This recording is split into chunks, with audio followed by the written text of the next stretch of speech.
नमस्कार. आज आपण बोलणार आहोत 1991 बद्दल. आता 1991 हे फक्त एक वर्ष नव्हतं नाही का? तो होता एक असा टर्निंग पॉइंट, एक असा निर्णायक क्षण, ज्याने जगाचा नकाशाच नाही तर राजकारणाची दिशासुद्धा कायमची बदलून टाकली. आणि गंमत म्हणजे त्याचे पडसाद ते आपल्याला आजही जाणवतायत.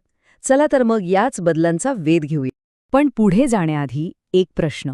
असा विचार करा की 1991 मध्ये नक्की असं काय घडलं असेल की अख्ख्या जगाचा चेहरामोहराच बदलून गेला. याच प्रश्नाचं उत्तर शोधण्याचा प्रयत्न आपण या विश्लेषणात करणार आहोत. ठीक आहे. तर ही संपूर्ण गोष्ट समजून घेण्यासाठी आपण 5 मुख्य मुद्द्यांवर लक्ष केंद्रित करणार आहोत. सगळ्यात आधी शीतयुद्धाचा शेवट नेमका कसा झाला आणि त्याचे परिणाम काय झाले. त्यानंतर मानवी हक्कांबद्दलचा दृष्टिकोन कसा बदलला. मग आलं दहशतवादाचं एक नवीनच आव्हान. त्यानंतर जगात सत्तेची नवीन केंद्र कशी उदयाला आली. आणि हो, सगळ्यात शेवटी जगाच्या नकाशावर अगदी नवे देश कसे निर्माण झाले. चला तर मग सुरुवात करूया आपल्या पहिल्या मुद्द्यापासून. आता बघा, 1991 नंतर काय बदललं हे समजून घ्यायचं असेल तर त्याआधी जग कसं होतं हे पाहणं महत्त्वाचं आहे नाही का. तर दुसऱ्या महायुद्धानंतरची जी परिस्थिती होती तिला द्विध्रुवीय असं म्हटलं जायचं. म्हणजे काय? सोपं आहे. संपूर्ण जगाची सत्ता ही 2 मोठ्या महासत्तांमध्ये विभागली गेली होती. एकीकडे अमेरिका आणि दुसरीकडे सोव्हिएत युनियन. तर ही जी द्विध्रुवीय व्यवस्था होती ना, तिला एक जबरदस्त हादरा बसला तो 1991 मध्ये.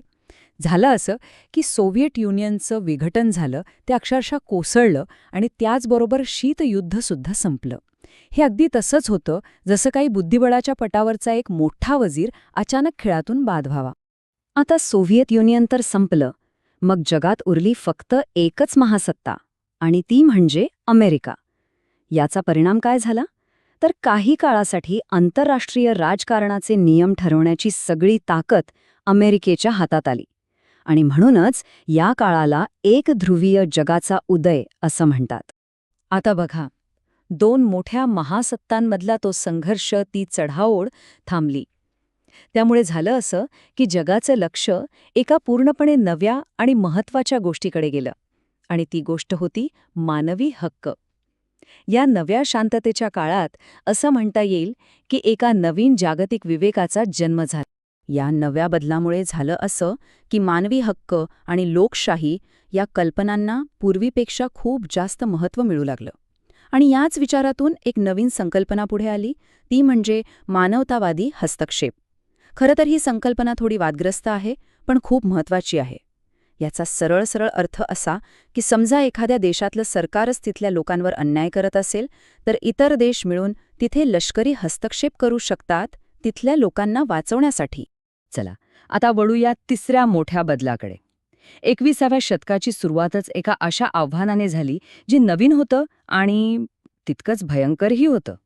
ती तारीख होती 11 सप्टेंबर 2001. या दिवशी अमेरिकेवर जो दहशतवादी हल्ला झाला, ज्याला आपण सगळे 9/11 म्हणून ओळखतो, त्या घटनेने अक्षरशः संपूर्ण जगाला मुळापासून हादरवून सोडलं. या हल्ल्यानंतर दहशतवादाचं स्वरूप, त्याची व्याप्ती सगळंच बदलून गेलं. तो आता कुठल्या एका देशापुरता किंवा एका भागापुरता मर्यादित राहिला नव्हता.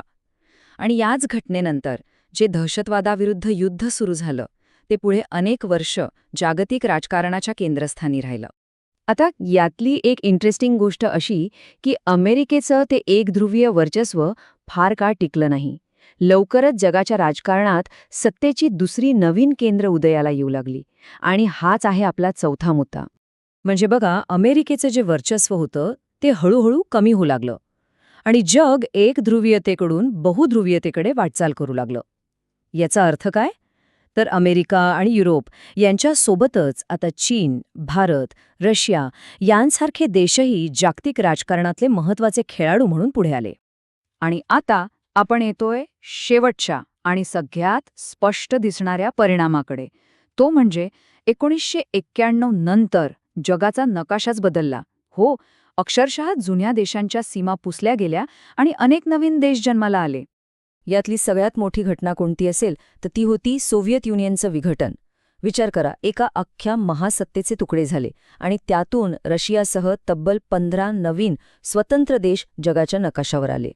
हा नकाशा पाहिल्यावर आपल्याला अंदाज येतो सोव्हिएत युनियनच्या विघटनानंतर ही सगळी नवीन राजकीय समीकरणे तयार झाली. युक्रेनसारखा महत्त्वाचा देश स्वतंत्र झाला. इतकंच नाही तर मध्य आशियामध्ये सुद्धा कझाखस्तान, उझबेकिस्तान सारखी नवीन राष्ट्र उदयास आली. आणि हे जे बदलाचं वारं होतं ते काही फक्त सोव्हिएत युनियनपुरतं थांबलं नाही. पूर्व युरोपमध्ये सुद्धा मोठे बदल झाले. तिथे चेकोस्लोवाकियाचं अगदी शांततेत विभाजन झालं आणि झॅक रिपब्लिक व स्लोवाकिया असे 2 देश बनले. पण दुसरीकडे युगोस्लाव्हियाचं विघटन मात्र खूप रक्तरंजित ठरलं आणि त्यातून क्रोएशिया, सर्बिया, बोस्नियासारखी अनेक लहान मोठी राष्ट्र निर्माण झाली. युरोपचा हा नकाशा पाहिला की बाल्कन प्रदेशात आणि मध्य युरोपमध्ये ही नवीन राष्ट्र कशी तयार झाली हे आपल्याला स्पष्ट दिसतं. या सगळ्यामुळं युरोपची राजकीय रचना अक्षरशः पूर्णपणे बदलून गेली.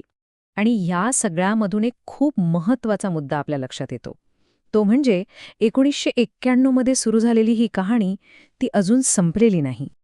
आजही बघा, स्पेनपासून स्वातंत्र्याची मागणी करणारा कॅटलोनिया असेल किंवा सर्बियापासून वेगळा झालेला कोसोवो किंवा रशियामध्ये स्वातंत्र्यासाठी झगडणारा चेचन्या, या सगळ्या चळवळी एकच गोष्ट दाखवतात.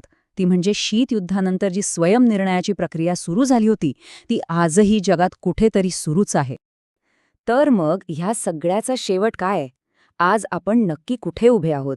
एक गोष्ट नक्की आहे, जग पुन्हा एकदा बदलतंय, ते बहुध्रुवीय होतंय. पण जसशी ही सत्तेची नवीन केंद्र उदयाला येत आहेत तसा एक मोठा प्रश्न आपल्यासमोर उभा राहतो की येणारा काळ हा अधिक स्थिर असेल की अधिक अशांत. हा एक असा प्रश्न आहे ज्यावर आपण सगळ्यांनी विचार करायला हवा.